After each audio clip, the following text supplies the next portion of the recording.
Let's fix it.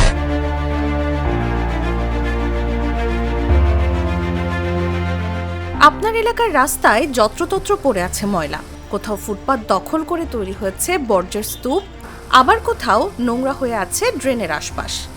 এমন দৃশ্য চোখে পড়লেই এখন ছবি কিংবা ভিডিও তুলে ফেসবুকে পোস্ট করছেন নগরবাসী। নাগরিকদের এমন অংশগ্রহণকে কাজে লাগিয়ে রাজধানীর বর্জ্য ব্যবস্থাপনায় নতুন পদ্ধতি চালু করেছে Dhaka Uttar city corporation. Fix it DNCC হ্যাশট্যাগে পোস্ট করা অভিযোগ নজরে আসার পর সংশ্লিষ্ট এলাকার বর্জ্য অপসারণে নেওয়া হচ্ছে ব্যবস্থা। হ্যাঁ, আমি দেখলাম গতকালকে যে এরকম একটা পোস্ট দেওয়া হয়েছে ঢাকা উত্তর সিটি কর্পোরেশন থেকে। তো সেই জায়গাটাতে আমার মনে হয় যে এটা খুব ভালো, অ্যাপ্রিসিয়েট করার মতো একটা উদ্যোগ। তো দেখলাম এরপরে ওনারা তাদের কাজের কিছু ছবি আপলোড করছে তাদের কর্পোরেশনের পেজ থেকে, যেখানে তারা বিভিন্ন জায়গায় পরিষ্কার করে সেগুলোর আগে পরে ছবি দিয়ে দিচ্ছেন। এমন কোনো ব্যক্তি আপনি পাবেন না, রিক্সাওয়ালা থেকে শুরু করে যত হাই সোসাইটি সবাই হচ্ছে ফেসবুক চালায়। অর্থাৎ আমি মনে করি যে উদ্যোগটা নিয়েছে এটা খুব ভালো। আপনি হচ্ছে দেখছেন কোথাও কোনো ময়লা, সেখানে হচ্ছে আপনি ছবি তুলে দিচ্ছেন, এটা কিন্তু খুব ভালো উদ্যোগ। রাজধানীবাসীর মতে কোথায় ময়লা জমেছে তা দ্রুত কর্তৃপক্ষের নজরে আনতে সামাজিক যোগাযোগ মাধ্যম ভিত্তিক এই উদ্যোগ কার্যকর ভূমিকা রাখতে পারে। এতে অভিযোগ জানানো যেমন সহজ হচ্ছে, তেমনি দ্রুত সমাধানের প্রত্যাশাও তৈরি হচ্ছে। বর্তমানে যে ময়লার অবস্থা, যেইখানে ময়লা থাকে মশা বর্তমানে প্রচুর পরিমাণে হইতেছে। এই জন্য যদি নিজের এলাকায় যদি নিজেই মানে ছবি তুলে যদি দেখানো যায়, এটা প্রচার করা যায়, তাহলে নিজের জন্যই ভালো আর কি। হ্যাশট্যাগের মাধ্যমে এরকম একটি ব্যবস্থাপনা আপনি কিভাবে দেখছেন? এটা অনেক ভালো, সহজলভ্য। এটাকে মন থেকে সাধুবাদ জানাই। এটা অনেক ভালো কাজ, আর এটা অনেক তাড়াতাড়ি হচ্ছে, যেটা বাংলাদেশে হয় না। কোনো একটা উদ্যোগ নিলে এটা বাস্তবায়ন হতে অনেক টাইম লাগে। একটা হ্যাশট্যাগের মাধ্যমে আমরা ডিফারেন্সটা দেখতে পাচ্ছি যে আগে কি ছিল এবং পরে কি। সো আমি মনে করি এটা অনেক ভালো উদ্যোগ, এইভাবে আমাদের আগানো উচিত, এই জেনারেশনের ওয়েতে আমাদের আগানো উচিত। তবে ময়লা পরিষ্কার করলেই কি শেষ হবে নগরীর বর্জ্য সমস্যা? নগরবাসীর একাংশ বলছেন সমাধানটা শুধু পরিচ্ছন্নতা কর্মীদের হাতে নয়, বদলাতে হবে নাগরিকদের অভ্যাসও।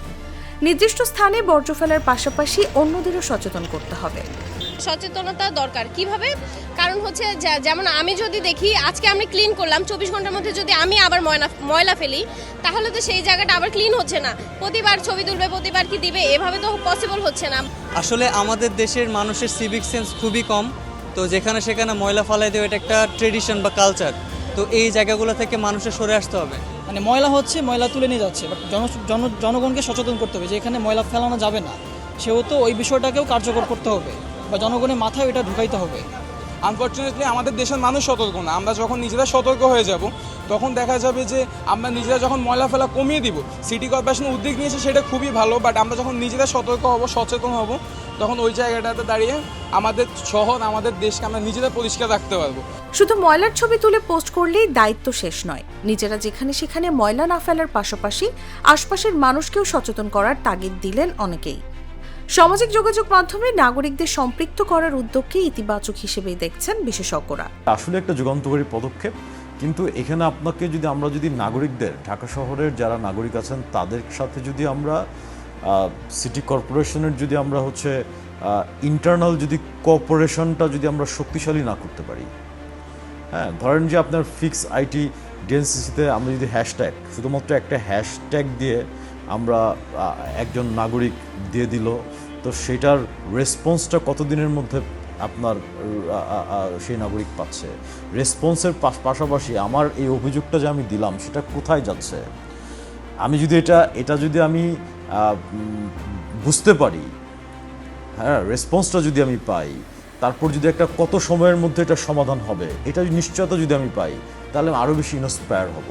শুধুমাত্র আপনার অভিযোগের মধ্য দিয়েই এটার সমাধান আমার মনে হয় হবে না। এটার জন্য আমাদের প্রচুর ক্যাম্পেইন দরকার। সামাজিক যোগাযোগ মাধ্যমে অভিযোগের পর দ্রুত ব্যবস্থা একদিকে যেমন নগরবাসীর অংশগ্রহণ বাড়াচ্ছে, অন্যদিকে তৈরি করছে জবাবদিহির সুযোগ। তবে পরিচ্ছন্ন নগরীর জন্য প্রয়োজন নাগরিকদের দায়িত্বশীল আচরণ, কর্তৃপক্ষের দ্রুত পদক্ষেপ এবং দীর্ঘমেয়াদী সচেতনতা, এই তিনের সমন্বয়। নিউজ ডেস্ক, জাগো নিউজ।